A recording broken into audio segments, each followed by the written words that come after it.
Jesus is Lord of this day.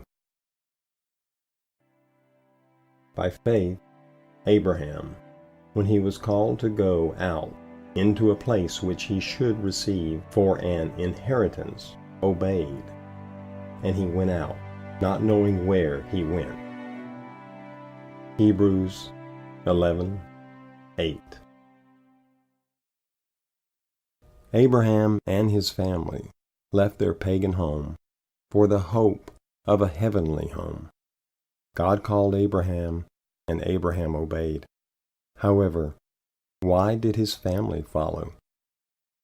Certainly they were promised a better home in the next life, but the Bible states they all died, not having received the promises.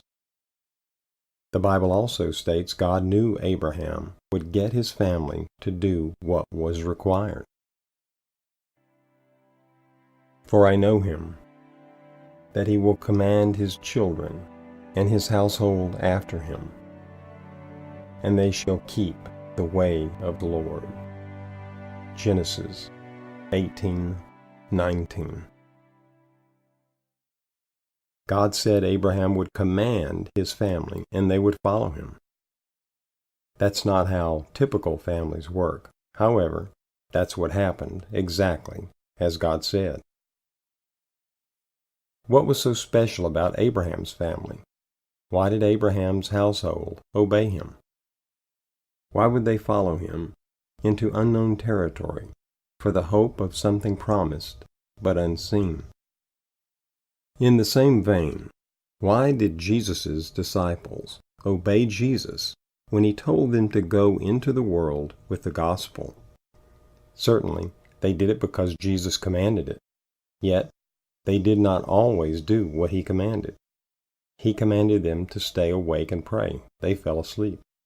He commanded them to be peaceful. Peter started fighting, drew his sword, and cut off the ear of someone. With regard to the Great Commission, in the end, they did obey. But why? They obeyed because they loved Jesus.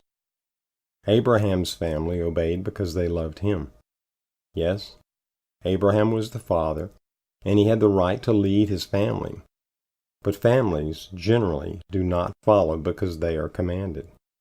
They follow because they love the leader. Love creates unity. Love of Christ creates unity in Christ's church.